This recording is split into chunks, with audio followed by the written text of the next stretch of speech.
मंत्रिपद न मिळाल्यानं ठाकरेंच्या शिवसेनेचे आमदार भास्कर जाधवांनी दुसऱ्यांदा उघडपणे नाराजी बोलून दाखवली। राजकारणातून निवृत्त होण्याचेही भास्कर जाधवांनी संकेत दिले। निवृत्तीच्या वक्तव्यानं भास्कर जाधव ठाकरेंच्या शिवसेनेत नाराज असल्याच्या चर्चा रंगल्यात।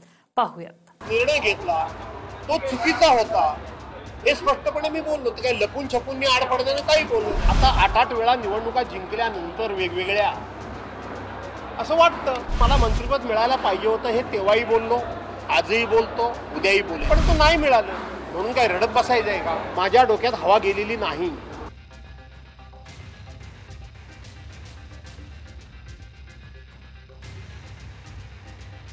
उद्धव ठाकरेंच्या शिवसेनेचा कोकणातला एकमेव फायर ब्रँड आमदार आता नाराज असल्याची चर्चा आहे। राष्ट्रवादी सोडणं, निवृत्ती, मंत्रिपद न मिळणं, विरोधी पक्षनेतेपद अशा अनेक मुद्द्यांवर भास्कर जाधव यांनी भाष्य केलंय। आपल्याला मंत्रिपद मिळायला पाहिजे होतं, मात्र त्यासाठी रडत बसलो नाही असं म्हणत भास्कर जाधव यांनी खतखत बोलून दाखवली। मी जी हुजूर करत नाही, त्यामुळे त्याची किंमत मला मोजावी लागत असल्याचं म्हणत भास्कर जाधव यांनी नाराजीचा सूरही आळवला। तर याचं आत्मचिंतन उद्धव ठाकरेंनी करावं असं म्हणत आशिष शेलार यांनी टीका केली आहे। मला मंत्रिपद मिळायला पाहिजे होतं हे तेव्हाही बोललो, आजही बोलतो, उद्याही बोलेन। का मिळायला नको होतं त्याचं कारण कोणाकडे असेल ते स्पष्ट केलं पाहिजे। पण तो नाही मिळालं म्हणून काय रडत बसायचं आहे का?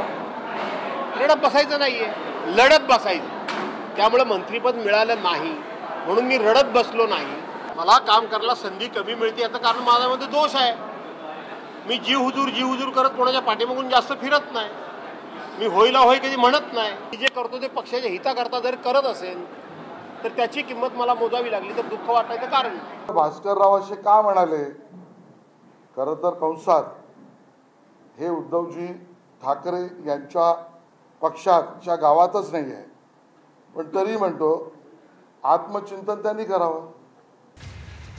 वर्धापन दिनी मोजक्याच लोकांच्या भाषणात भास्कर जाधवही होते। तर मन मोकळं करण्यासाठी भास्कर जाधव यांना पक्षाचं व्यासपीठ आहे ते वापरायला काहीच हरकत नाही, याची दखल उद्धव ठाकरे घेतील असं राऊत म्हणाले।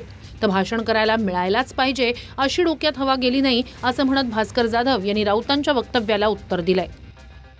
शिवसेनेच्या वर्धापन दिनी व्यासपीठावर जे मोजक्या लोकांनी भाषण केलं त्यात भास्करराव जाधव सुद्धा होते आणि त्यांना जे म्हणायचं आहे ते सातत्यानं ठामपणे ते आपल्या भूमिका पक्षामध्ये मांडत असतात, यापुढे मांडतील। ठीक आहे, त्यांनी त्यांच्या भावना व्यक्त केल्या असतील, पक्षप्रमुख त्याची दखल घेतील। मला भाषण करायला पक्ष देतो की नाही देतो हे मला चांगलं कळतं। माझं भाषण होतं, माझं भाषण झाल्यानंतर संजयराव राऊतांचं होतं आणि उद्धव साहेबांचं होतं। मला भाषण करायला मिळालंच पाहिजे, मी भाषण करणारा कोणतरी मोठा लागून गेलोय हे अजिबात माझ्या डोक्यामध्ये नाही। मनातली खतखत बोलून दाखवताना भास्कर जाधव यांनी विरोधी पक्षनेते पदावरूनही वक्तव्य केलं। सरकारला चांगल्या कामात मदत करणारा आणि सरकारचा भ्रष्टाचार वेशीवर टांगताना कशाचीही पर्वा केली नसती, म्हणून सध्याचं सरकार मला घाबरत असल्याचं म्हणत भास्कर जाधव यांनी महायुतीवर निशाणा साधला। सरकारच्या चांगल्या कामाला सहकार्य केलं असतं, पण सरकारच्या चुकीच्या कामाला मात्र त्या ठिकाणी त्यांचे वाभाडे काढताना, त्यांचा भ्रष्टाचार वेशीवर टांगताना मी कशाचीही पर्वा बाळगली नसती। मी विरोधी पक्षनेता झालो असतो तर, आणि त्यामुळेच विद्यमान सरकार एवढं पाशवी बहुमत असताना घाबरतंय। 8 वेळा जिंकून आलोय, आता कुठेतरी थांबण्याचा विचार करावा असं म्हणत भास्कर जाधव यांनी राजकारणातल्या निवृत्तीवरही भाष्य केलं। तर भास्कर जाधव यांचं राजकारणातलं काम थांबवण्याचं वय नसल्याचं म्हणत भुजबळांनी यावर प्रतिक्रिया दिली आहे। आता 8 वेळा निवडणुका जिंकल्यानंतर वेगवेगळ्या असं वाटतं की आता थांबायचा विचार करावा, यापेक्षा वेगळं काही कारण नाही। अजून त्यांचं राजकारणातलं काम थांबवावं असं त्यांचं वय नाही आहे। मित्र म्हणून तर मी हेच सांगेन की ठीक आहे, राजकारणात चढ उतार होत असतात, सगळ्या गोष्टी आपल्या मनाप्रमाणे होत नाही। राष्ट्रवादी सोडणं हा निर्णय चुकीचा होता असं म्हणत भास्कर जाधव यांनी नाराजी बोलून दाखवली। पवारांना सोडल्याचं दुःख काही व्यक्त करतात, काहींना व्यक्त करता येत नसल्याचं म्हणत जयंत पाटील यांनी प्रतिक्रिया दिली। शरद पवार साहेबांनी मी साथ सोडली त्यामुळे मला काहीतरी चुकल्यासारखं वाटतंय, असा अजिबात त्याचा अर्थ नाही. मी त्याचं स्पष्टीकरण केलेलं आहे. मी ती निर्णय घेतला तो चुकीचा होता हे स्पष्टपणे मी बोललो. ते काही लपून छपून मी आड पडण्यानं काही बोललो नाही. शरद पवार साहेबांना सोडलं असे अनेकांना दुःख होतंय.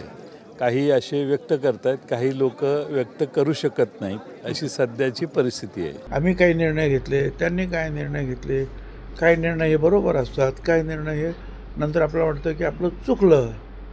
काय मला सुद्धा अनेक लोक असं म्हणतात, अरे शिवसेनेत असते तुम्ही तर बाळासाहेब तुम्हाला मुख्यमंत्री करणार होते. काँग्रेसवाले म्हणतात तुम्ही गेले नसते जर 99 सालामध्ये पवारसाहेबांबरोबर तर तुम्हीच मुख्यमंत्री होणार. ठीक आहे ना. सध्या राज्यातल्या राजकारणात ठाकरेंच्या शिवसेनेतून अनेक जण बाहेर पडतानाचं चित्र आहे. त्यातच भास्कर जाधवांसारख्या महत्त्वाच्या नेत्यानं अशा प्रकारे नाराजी बोलून दाखवली आहे. एका ठिकाणी राजकारणातल्या निवृत्तीवरून भास्कर जाधव प्रखर बोलले. त्यामुळेच राजकारणात कधीही काहीही होऊ शकतं हे वाक्य भास्कर जाधव येणाऱ्या दिवसात खरं ठरवणार का असा सवाल उपस्थित होतोय. कृष्णकांत साळगावकर, TV9 मराठी, चिपळूण.